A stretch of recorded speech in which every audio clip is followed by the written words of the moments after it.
Ing atase mung sak derajate Bagong wae lah kok ngembari marang panguwasaning pendhita ing Sokalima. Iki kaya patih sengkune. Iya, Bagong. Lho, ora basa karo aku. Basa ya gelut ora ya jotosan. Ora usah nganggo basa-basa nang kene iki nang alun-alun. Monggo aku mau nantang karo Begawan Durna sing ketok patih sengkune sak kurawane jelas kowe mbelani Begawan Durna.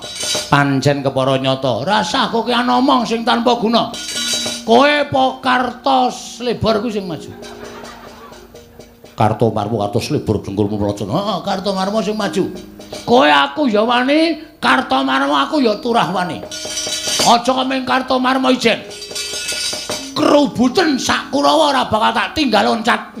Lah serep nyawamu. Ora serep ora dadi maling. Ayo. Kowe apa aku sing tekaning pati? Wani karo Kurawa. Sing tak wedeni apamu? Mo Kartomarmo wonten timbalan. Kowe iso mateni Bagong cilik iso bondo tangane ngrincung sikile. Nampa bebungah saka Kakang Penemban Durna. Bagong, kowe ngalah. Ngalah piye? Ora iso kon ngalah. Cepeleke ora. Aku kalah nek wis tekaning pati, ngatang-ngatang dadi batang. Kuwi sipate Bagong ngono kuwi. Kowe wae mo sing ngalah. Lho. Kowe bali kowe mane remuk sirahmu kowe. Lho. Apa kira-kira kowe iso ngalahke Kartomarmo? Woe lah. Didelok malam ini. Bengi iki kowe apa aku sing tekaning pati? Pedhot sirahmu, ha?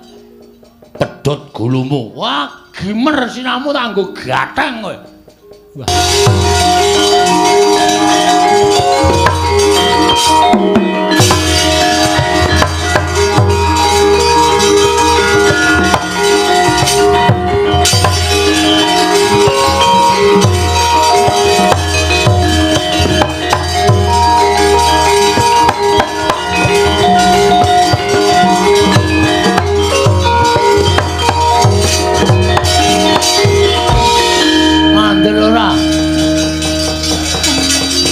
Ora lidok ujare wong daplok. Durna iki nang ndi papan anggring gleleng, anggring gembelo sirahe suarane kemlotak kaya kerakal. Mesti nggawa Kurawa. Nek ora nggawa Kurawa Durna iki wonge ora tau wani swara atos. Nyuwara sing rapenak. Kurawa dampyak-dampyak goleki aku. Aku ki pinter ndelik wong aku iki copet kok. Dadi bingung Urataya. Aduh, kebingungan goleki aku. Ning suwe mesti kecekel iki. Ndara Werkudara tak suwuni pambiyantu Den Kang Putra kon belani kula nggih. Ha kok bubar pasewakan kok Werkudarane ra ngetok pancen wedhus tenan. Piyayi nek ora iso digugu. Seprene kok ora ana kemliure Ndara Antasena Ndara Gatotkaca. Nek aku nandingi Kurawa ijen yakin mesti kalah aku. Wong Kurawa ki wong licik. Kurawa ki wong akal ukile wis ketok. Mesti nek mungsuh ijen-ijen kalah karo aku terus ngeroyo, wanine ngeroyo. Lah nek dikeroyo ya kalah.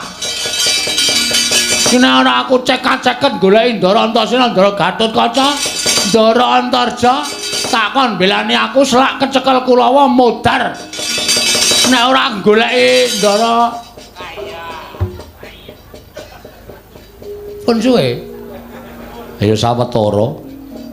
Kok ora dehem ora watuk. Ora lara kon watuk. Pun ngertos lek kula omong. Wis. Terus keputusane? Keputusane sapa? Keputusan sampean bilani kula mboten? Gong. Non. Aku kuwi tau tate tok udang. Nggih. Aku tau tate tok mong. Dek cilik biyen ning aku ora kelingan. Ning kowe tau tate momong aku, Gareng ya momong aku, Petruk ya momong aku. Semono uga aku, Bagong. Aku kelingan jaman dijedi ning Kawah Candra Dimuka. Biyen aku capet-capet ketok ana Panakawan sing nunggu aku ning pinggiring kawah. Aku. Kula nika. Ha Petruk iki wedi karo panas. Gareng iki karo Kawah Candra Dimuka di kula sing nunggu sampean. Kowe. Nggih. Ngaturke panuwun. Sami-sami. Sampeyan tegese utang nyawa kali kula. Mestine ngono. Yen nganti kowe kena genining Candra Dimuka, mesti kowe tekaning pati. Mula aku ngaturke panuwun dene kowe arep gelem nunggu nalika aku dijedi. Nggih. Nggih. Terus iki mau Kanjeng Rama paring dawuh. Rama sapa? Rama Werkudara. Ngendika pripun? Kowe arep diajar Kurawa. Nggih. Panjenengan wedok pundha mangkat. Wonten sing gawa glugu, wonten sing gawa sekop. Ajeng mala kalih kula. Terus sampean aku didhawuhi Kanjeng Rama Kyai Jodipati kon ngewangi karo kowe. Oke. Ha iki sing arep kok mendorong tak iki piye iki? Aku ya kon ngewangi gong aja kuwatir. Nah. Pon, nek sampean niat ngewangi kula, maju, gempur Kurawa. Ning nek aku sing maju kok kira-kira ngisini-sini. Apike ngene, Gong? Pripun? Aku ngewangi ning kowe maju wong methuke Kurawa. Yo gelut wae yo. Kowe karo aku senggel. Lho. Kok malah nesu? Nesu. Wong ngewangi kok malah kula kon maju. Kowe nek lolo tak tambani, nek mati tak uripke. Aja kuwatir. Mangkato. Yakin? Yakin. Serius? Iya. Nganggo apa le nambani? Banyu sunget kuwi iki. Ki nek diperes metu banyune. Nek nggo nambani wong loro iso mari, nggo nguripke wong mati sing durung winanci iso kelakon. Wah, kene ndek kutil lampu, kutil dengkulmu plocot kuwi. Iki pusaka padhake kutil lho. Kula tak maju, aku sing tansah memanuki lakumu aja kuwatir. Nek ming Kurawa ora bakal menang karo kowe. Yen kowe tak tambani kowe tak uripke. Kowe diantem ngrasake lara, nek lara babak metu gedhe tak tambani langsung mari. Mbok sampean buka apotek mawon. Hus. Kok malah kon buka apotek ora? Aku entuk tamba mujarab kaya ngono kok. Wis mangkato, Bagong mangkato. Yen pancen kowe engko kerepotan, aku ndelabung saka Dirgantara. Wah, iki arep gleleng ya. Nggih, nun pangestu nggih. Yo sing ati-ati. Ning ampun ada-ada saking kula lho. Ora. Terus sampean ajeng temu ndi? Mengke ketok Kurawa. Aku ambles bumi. Lah iki pertanyaan meneh iki. Terus kowe nek ambles bumi terus aku lek ngundang sampean pripun? Aja kuwatir, kowe ngejluk lemah ping 3, aku metu. Mosok ping 3 metu? Iya. Ono sampe bola-bali ra tau metu. Aja sembrono, mangkat. Pedhono Kurawa nyun pangestu sing ati-ati aja kaya bocah cilik.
Ridho mangawur-awur wurahan tengarane ngajurit gong makuru gongso tetekaya butula pancen bener apa sing ngendikake Kakang Penemban Durna ing atase mung sak derajate Bagong wae lah kok ngembari marang panguwasaning pendhita ing Sukalima. Iki kaya patih senggune. Iya, Bagong. Lho, ora basa karo aku. Basa ya gelut ora ya jotosan. Ora usah nganggo basa-basa nang kene iki nang alun-alun. Monggo aku mau nantang karo Begawan Durna sing ketok patih sengkuni sak kurawane jelas kowe mbelani Begawan Durna. Pancen kepara nyata. Rasah kowe ana omong sing tanpa guna. Kowe po kartos lebar kuwi sing maju. Karto marmu atus lebar dengkulmu plocot. Heeh, karto marmu sing maju. Kowe aku ya wani, karto marmo aku ya turah wani. Aja kemeng karto marmo ijen. Kerubuten sak Kurawa ora bakal tak tinggal loncat. Lah serep nyawamu. Ora serep ora dadi maling. Ayo. Kowe apa aku sing tekaning pati? Wani karo Kurawa. Sing tak wedeni apamu? Karto marmo wonten timbalan. Kowe iso mateni Bagong cilik iso bondo tangane ngrincung sikile. Nampa bebungah saka Kakang Penemban Durna. Bagong, kowe ngalao. Ngalah piye? Ora iso kon ngalah. Cepeleke ora. Aku kalah nek wis tekaning pati, ngatang-ngatang dadi batang. Kuwi sipate Bagong ngono kuwi. Kowe wae mo sing ngalah. Lho. Kowe bali kowe mbane remuk sirahmu kowe. Lho. Apa kira-kira kowe iso ngalahke Kartomarma? Woe lah. Didelok malam ini. Bengi iki kaya aku sing tekaning pati. Pedhot sirahmu, ha? Pedhot gulumu. Wah, gimer sirahmu tak nggo gatheng kowe. Wah, jan saya suwe aku malah saya merinding. Bagong Sumbari kok meden-medeni. Ora meng kowe mo. Patih tuwek iki cecek yuntune. Ora mlunga saka ngarep aku. Amo Suramrata, Jayamrata imbang yen padha-padha. Pecah siramu. Pecah genti legane ati bareng.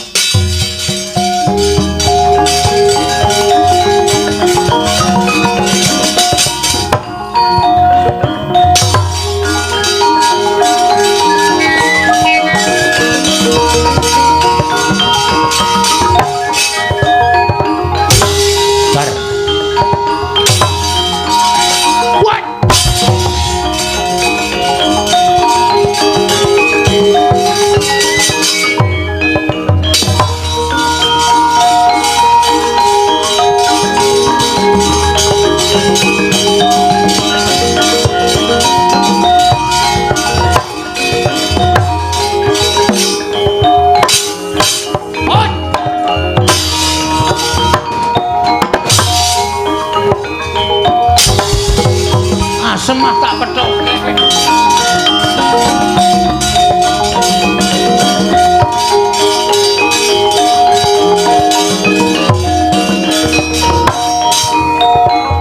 Modare, wedan. Ayo, kekuatanmu sepiro Bagong Musaku? Remuk.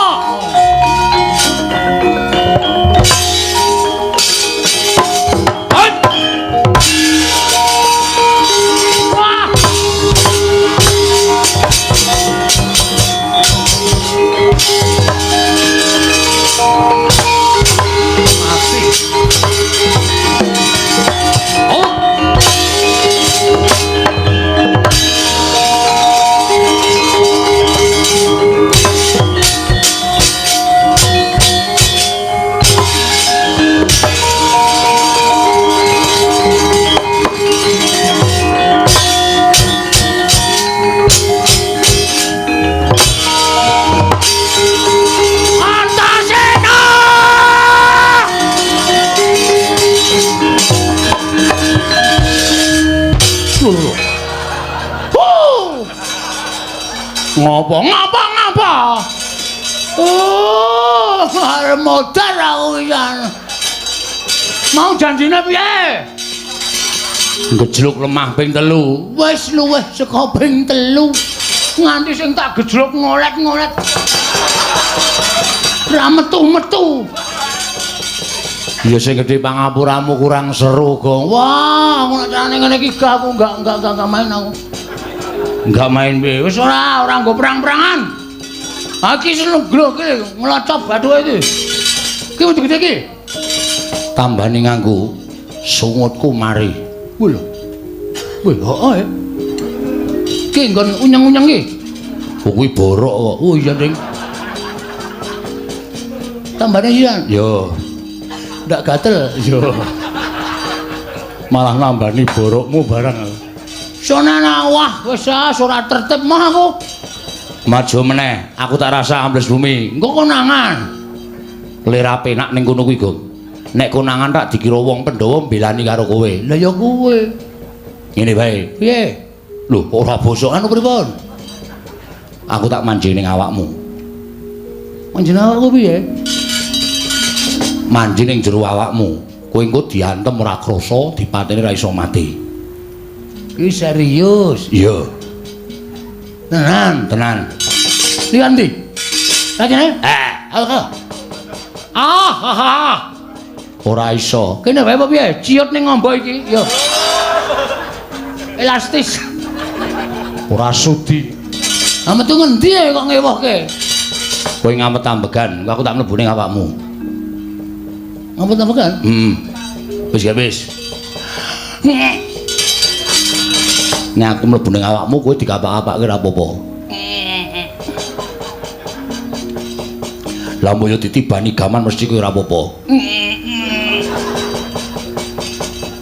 Mergo kowe kedunungan aku, kowe dadi ampuh. Wis ngono wae aku tak mlebu ning awakmu ya. Nek kowe wis klebon awak aku mesti dadi ampuh. Gak wis lah modar. Omong wae malah pidato. Aku tak keplak sirahmu lho kowe. Wis gak wis. Gunjang kancing langit kelap-kelap katon. Lir kincang ing risang mawe gandrung. Kono wis. Sampe teng ndi? Aku wis nang awakmu. Lho, kok ora mbrenjol ya? Ora. Mergo iki sukma. Weh, lah gleleng iki. Kowe diantem ora apa-apa, dipateni ora iso mati. Mergo saka dayaku. Terus kula iso napa meneh? Iso ngilang mboten? Ora iso. Mbok gawe iso ngilang. Benar nyolong kowe. Saidan ora. Ambles bumi ya iso, mabur ya iso. Weh, lah kok sampean nek dadi wong biasa ora iso mabur? Mergo aku ora dikeparengake mabur. Nek aku sing duwe kekuatan iso mabur. Wo. Nek ambles bumi ngampet ambegan niat ingsun ambles bumi. Terus sirahmu tatapno aspal ngarep kuwi. Ki anggreng kok ora aku gejegluk tak jak senggel. Iya. Ngampet ambegan. Weh. Ora sida. Weh, engko nek ra nyata mlenthung dase.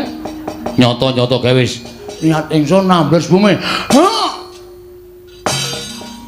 Weh, wo lah bumi iki peteng tenan. Ora ana apa-apa, Buna. Wo lah kae ana wong kae. Tak jak Pak, wah asem ayit to.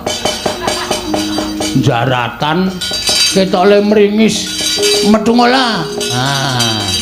Nek mabur Sirahe gedruk ping 3 niat ingsun mabur.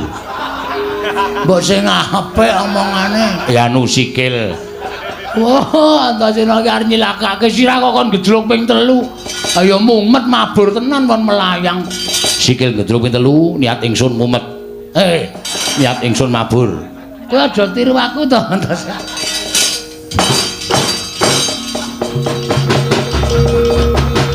Wah, ya apik nek mabur bangane ambles bumi. Wah, iso weruh ngendi-endi. Wedian ini ora golek kamar mandi ra ana gendenge. Rugi iki. Lah, iki. Kamar mandi kok rung kirakeki gendeng. Oh, tuwa ra sida. Ting klinthing kabeh wis. Sramotok. Wis. Nek medun, Ayo wis medun ngono wae. Ki arep gleleng iki. Wis nantango. Amun Suramarta, Jayawata, ayo kartos lebar. Iki Bagong Sayar digdaya kliwat tukur. Kowe mungsa aku iso menang, meguru karo kowe 20 taun legane ngatiku barak.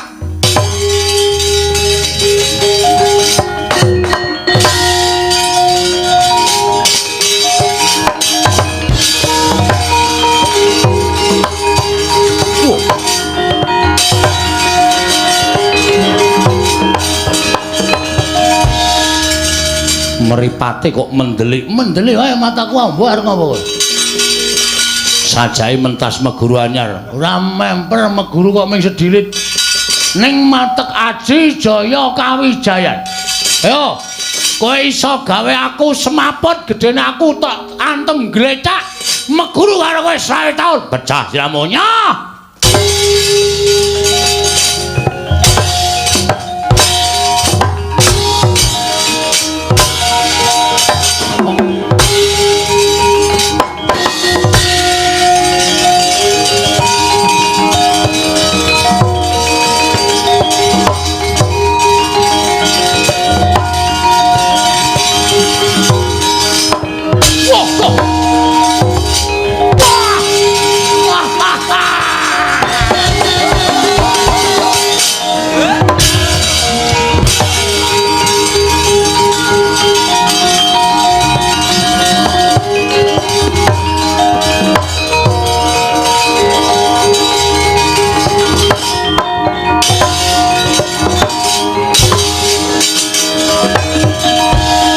Sik lagi ngematke wong gawa kopi. Urung-urung nyekel tumbak ora. Ayo pecah siramu kowe nya tumban. Nya tumban. Tumbak iso mbolong ndasku. Aku meguru karo sae taun. Nya wis. Mati tenan kowe Bagong. Hah? Mati tenan. Engko tak ces. Manggone entek baterai colokan listrik murup menah guys. Aja edan, ora edan serius iki. Pecah siramu nya. Ya iki ora muni gamelan. Ngopo dak-dak. Pecah siramu. Kuwi ning. Pecah siramu nya. Ah ngono. Hot. Hot. Wah. Oh, mati aku. Wah. Waduh.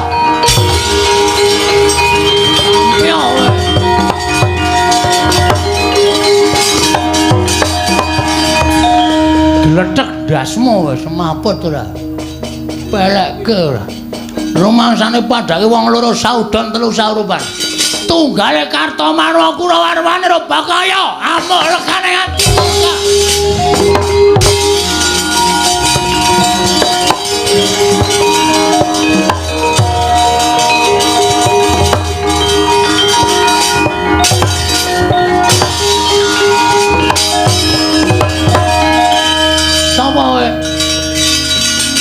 Arepku Kartodendra. Wah, ora tau mbayar per bulan kowe.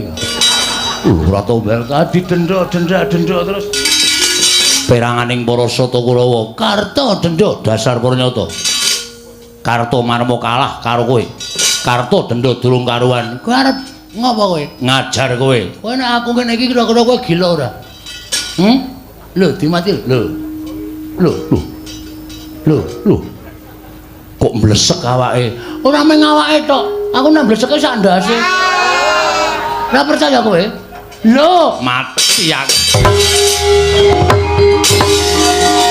Apa mau ngapane?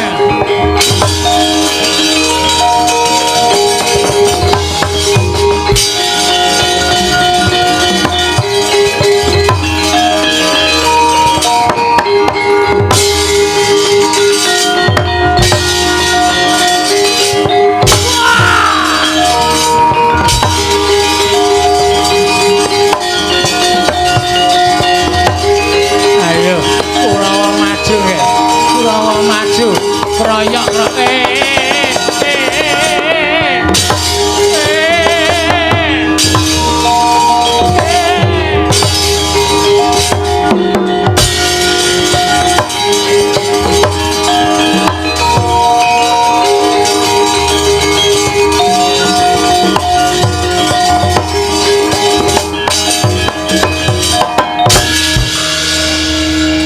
Gunjang Kanjeng pangit kelap-kelap katon lir kincanging aduh mawet gandrung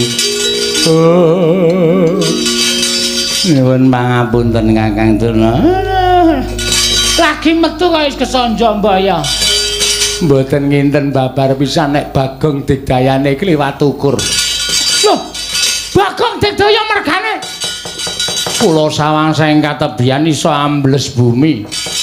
Bagong iso ambles bumi iso mabur. Kakang Durna Kurawa bubar maut mboten kanten-kantenan. Lho sumanggaken Kakang Prembaturna. Lho Bagong aja pamer. Kuat nampani Kyai Cundha maneh aku meguru karo kowe keparat.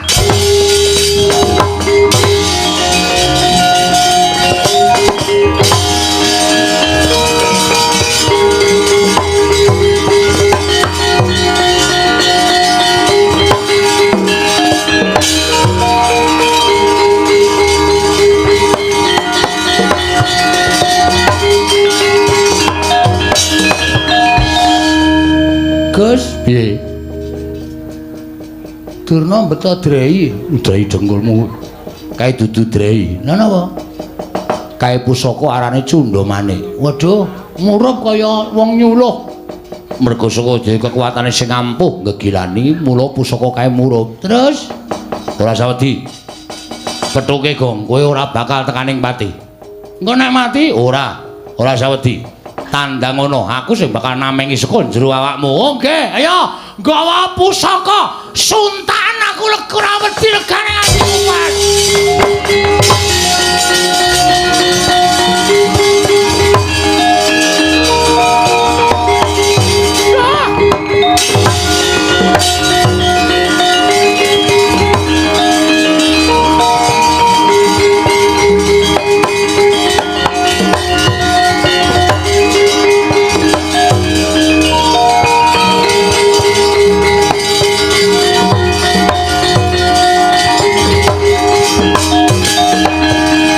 Pandhita kang minarya wangsit pindha gombang kang ajaping tawang susuh angin ngendi nggone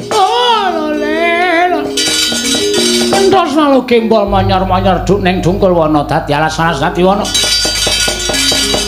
saya gembelo siramu saya gleleng pacakmu keparat ing atase wujude Bagong wae kok ngorak-arik para sata kula wis kasan bubar sar-saran ora karu-karuan. Ayo, nek pancen kowe digdaya tandhana Kyai Cundamane. kowe sing wong jireh Penemban Durna. Durung babak kulitmu, durung putung baluhmu. Kowe wis gawa pusaka Kyai Cundamane. Ayo, nek pancen pusakamu iki digdaya tamakna dadane Bagong. Loh, kowe wani nambani Kyai Cundamane? Ora wani sebab apa?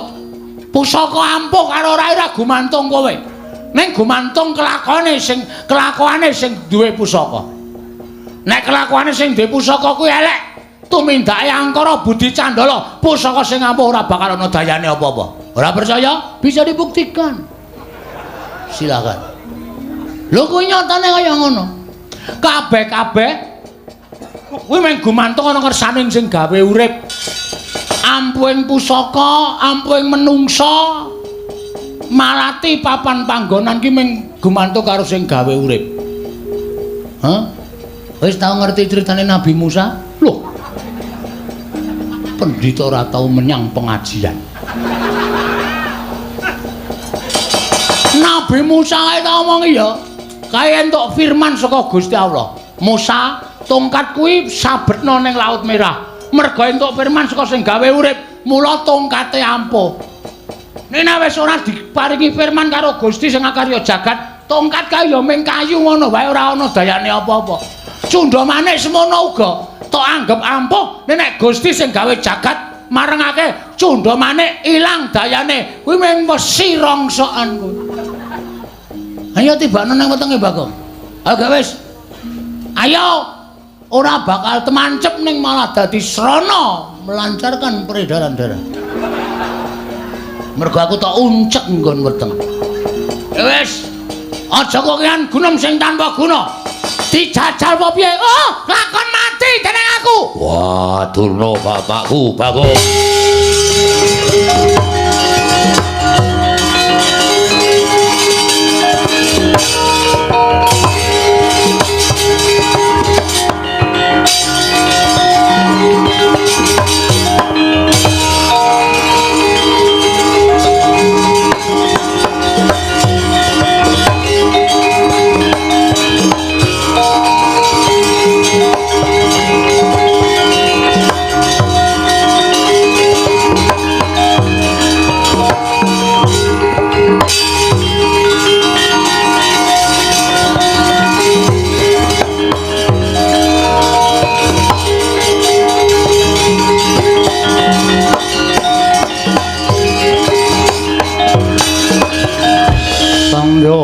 Pala Pandhawa mbiyok gumulung mangung siring sata Kurawa kambaung Kesra katite merut layut sagung Ratu.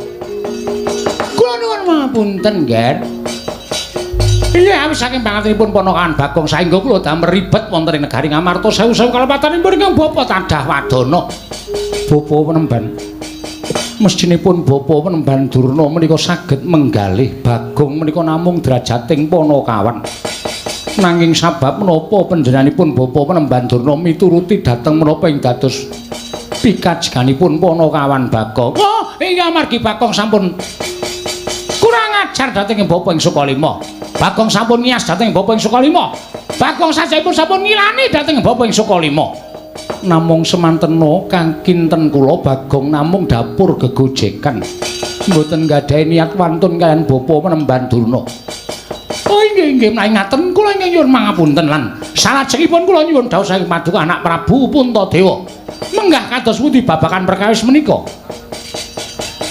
Sapurnaning pasewakan ingkang putra tumuli manjing wonten ing sanggar pamelengan nyuwun dhateng panguwasaning dat Kanggur Wengdat. Mugi-mugi pikantuka pepadhang nyatanipun Dewa Asung pepadhang dhateng ingkang putra pun Darma Kusuma. Jawata paring wangsit pusaka katiganipun menika kedah dipun lintoni. Lho, dipun lintoni menapa? Dipun lintoni wujuding kanugrahan ingkang badhe mandhap wonten ing jagat ingkang nami Wahyu Jati Wasesa Bapa Panembahan.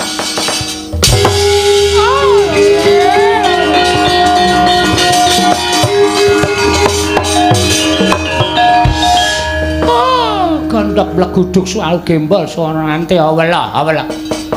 Dipun lintoni wujuding Wahyu Jati Wasesa kasinggihan mekaten. Menawi Bapa saged ngaturaken inggih menika wujudipun Kajeng Jati Wasesa tuwin Sekaring Jati Wasesa. Kula badhe ngaturaken wujudipun tumbak Karawelang payung tunggul naga miwah pustaka Jamus Hyang Jimat kelima sada. Wujudipun Sekar Jati Wasesa lan Kajeng Jati Wasesa. Kula aturaken Paduka badhe maringaken pusaka tetiga inggih kasinggihan mekaten. Nyuwun pamit yer kula ke Bapa badhe ngupati wonten pundi dunungipun.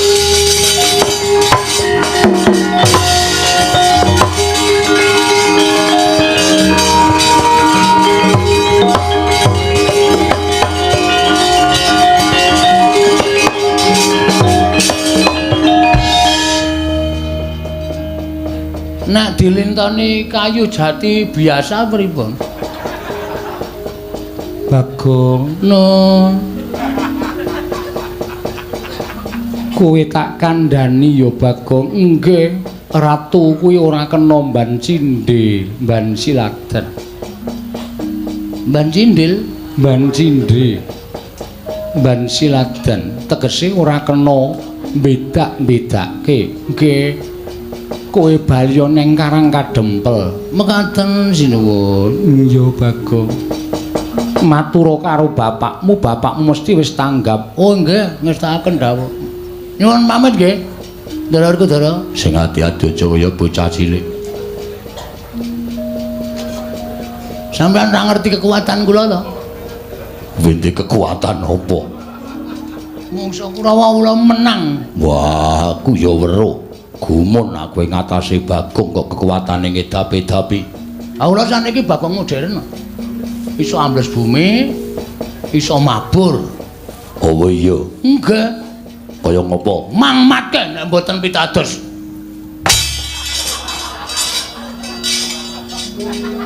Seneng ta kowe? Bahagia ta kowe? Metu ra omong-omong. Soale iki nek metu omong. Modar kowe. Dapusi ale Kang Putra.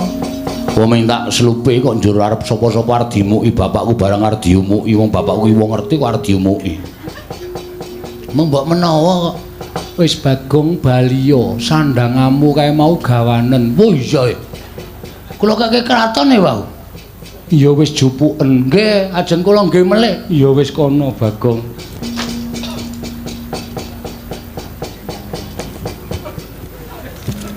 Rama Kyai, mbuh. Dimas Antasena ketak ndasmu kok. Ora dakoni tenan aku. Ora masalah. Sing penting kowe iso gimer sirahe gareng. Sik diancam kok kakane. Nyuwun pamit, sinuwun. Sing ati-ati aja kaya bocah cilik. Nggih, nyuwun pamit nggih. Iya.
silakan Gatot Nyira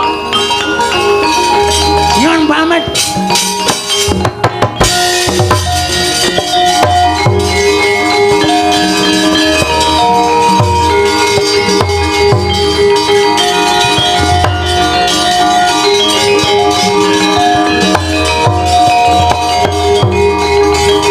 Sritina ning pasewakan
ingkang mapan wonten negaring Pura Kencana lalajan tlatah sabrang negari enggal parandening mangke sampun kathah sanggaing para kawula ingkang sumuyut hangayom mring ngersaning nata ing Pura Kencana. Sinten ing lenggah madane negari ing Pura Kencana menika ta warnane Nalendra Muda Tumaruna jejuluk Sanata Prabu Gudha Kesa. Dari sajuga lenggah madaning dampar ora mantra-mantra sipating Ubatara yayah dewaning asmara Ngejawantah.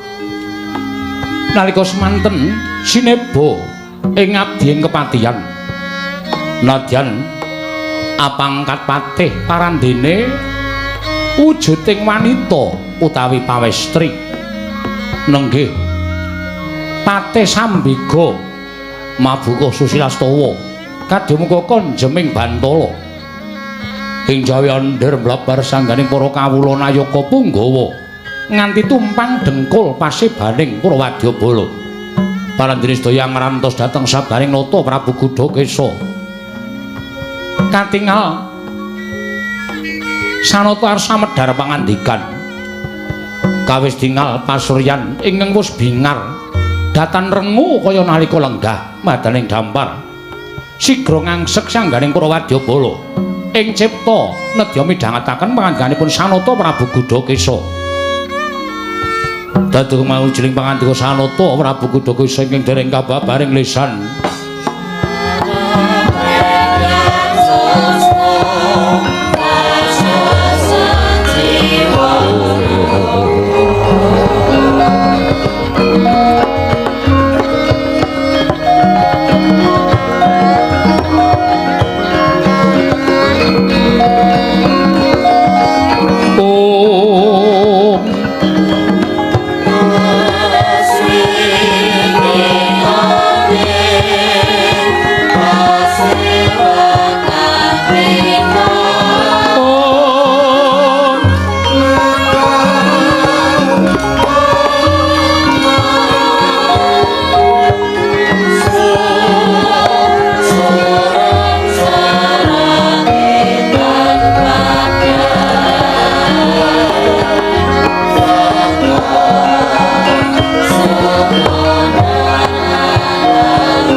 sembah lering ulun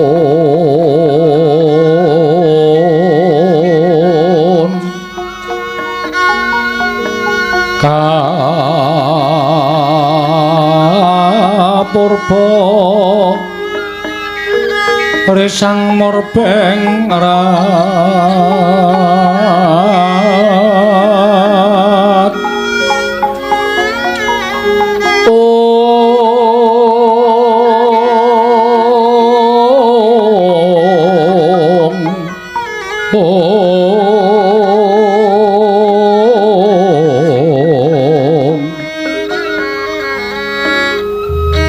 ing sahanane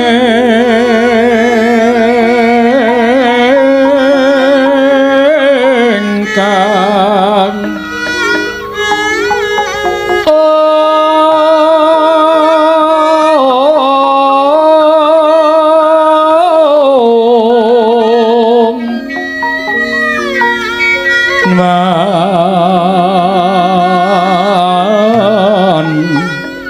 kanang sihing dasih mawe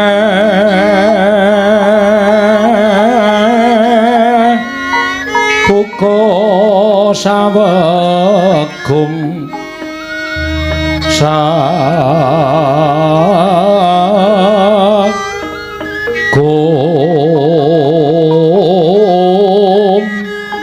mring dalan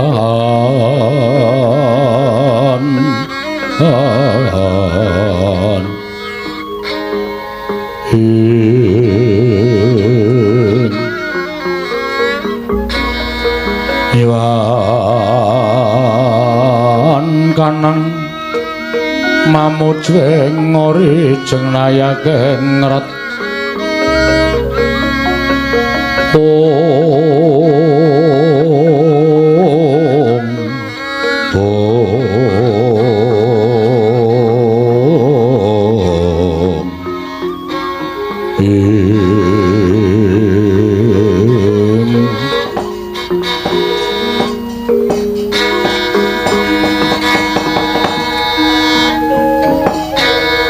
jagat mangestungkara wayah Bathara jagat pate sawetara nggonmu ngadhep prayogakna nggonmu ngabyantara ning ngarsaning ingsun pate Sambega kawula ratna nuninggi Kanjeng Sinuwun sampun boten kirang prayoga anggen kula ngabyantara ngarsa paduka Gusti kula ingkang sinuwun Prabu Gudakesa namung kepareng kula ngaturaken sembah semua ngeping pangabekti kula kunjuk sandhap wada paduka Gusti kula ingkang sinuwun. Ya, tak tampa. Gawe gedhening atiku ora liwat pangestuku tampan ana. Kula pun dinggo jimat paripe dayana ing kasantosan. Namung ngandadosaken kakyat sotaning manahipun ingkang abdi pun mate Sambega. Nyatanipun dinten sakmangke menika dinten sanes pasewakan ingkang sapunika dipun wontenaken wonten negari ing Pura Kencana.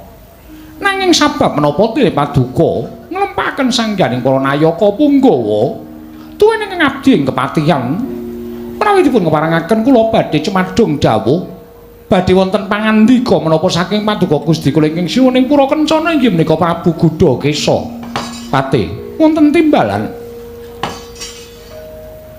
jroning pepanggihan iki panjenengan ingsun ora menggali babagan tata kaprajan miwah kalalindraning nata Prabu Gudakesa nanging sumurupa ana bab-bab ingkang gawe gumun jroning penggalihku ora liya ingkang kelakon ning taman negara ing Pura Kencana akeh para abdi malah akeh sangganing para nayaka Punggawa ingkang padha mbutekake yen to jroning taman sari negara ing Pura Kencana mau tuwuh wujuding weksa ingkang winastan Jati Wasesa malah wis katon ngembang ambabar gondo arum nanging eloke lamun ana sawijining abdi utawa kawula negara sartaning nayaka lan Punggawa ingkang kepi-kepi lan kepengin amethik kembang mau dumadakan wit Jati Wasesa ing mapan ning Pura Kencana mau tumuli ilang dikedhepake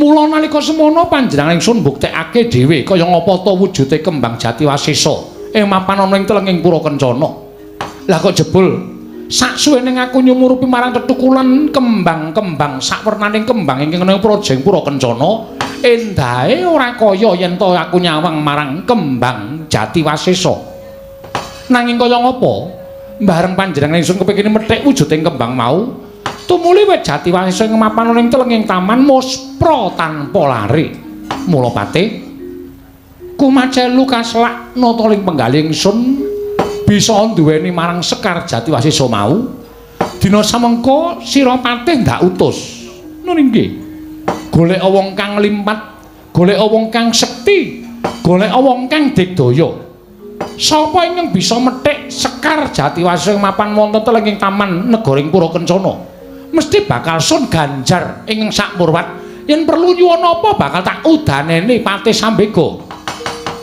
ing Panotyaya tama ngambar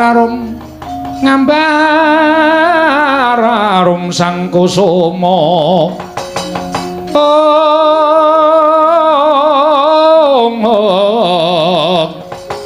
gembrang-gembrang yen ngandika